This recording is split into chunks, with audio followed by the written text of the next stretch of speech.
ne dit pas tu vas faire une mission de vie, on nous dit tu vas vivre. Tu vas vivre pour devenir, pour évoluer. Et tu vas évoluer pour devenir meilleur. Nous allons grandir psychologiquement, spirituellement. Et c'est ce que nous oublions. Nous sommes sur Terre pour grandir. Grandir, ça ne veut pas dire faire ce qu'on veut et prendre uniquement du plaisir. Aujourd'hui, c'est ce qu'on voudrait vivre. Alors aujourd'hui, c'est le clic. On vit dans des clics. On clique pour tout. Et dans la nouvelle spiritualité qui est instaurée, on clique pour avoir des réponses. La seule chose qui n'est pas un clic, c'est notre évolution. C'est un chemin.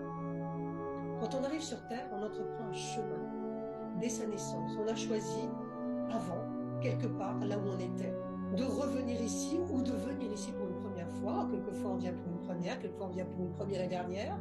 Quelquefois, on vient pour la énième fois.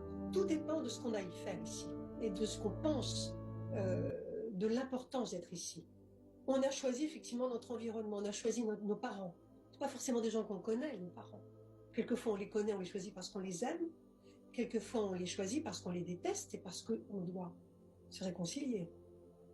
Notre chemin de vie, ça va être la réconciliation avec la famille. Quelquefois, quand on grandit, on se dit, il y a des gens qui me disent, j'ai pas envie de vivre. Dès tout petit, on se sent pas bien. Parce que on a choisi de s'incarner parce que justement, on en a peur de cette incarnation. Et alors, on doit la vivre. Et quand on vit comme on oublie tout à la naissance, donc on fait comme si on faisait une espèce de contrat avant de venir sur les points à travailler.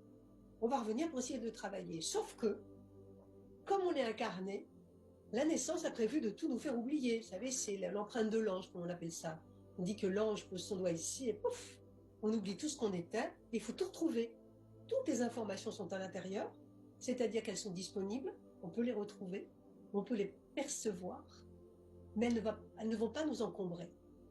Et on va retrouver notre chemin avec l'aide de ces informations intérieures qui n'apparaissent, qui sont grisées, on va dire, qui sont masquées. Ce qui fait que lorsqu'on va évoluer, nous ne serons pas encombrés. Et qu'est-ce qui va nous fournir les informations? L'intuition.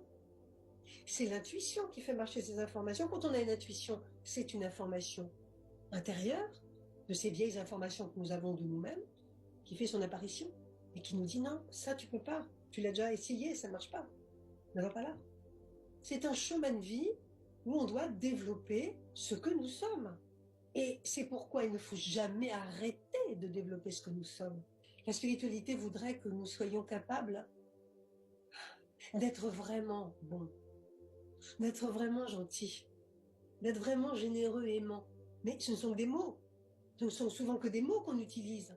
On fait comme ça avec la main, mais c'est tout, c'est un geste. Il faudrait vraiment se réincarner là-dedans, réapprendre ces valeurs-là, se réimmerger dans ce qu'est l'humanité.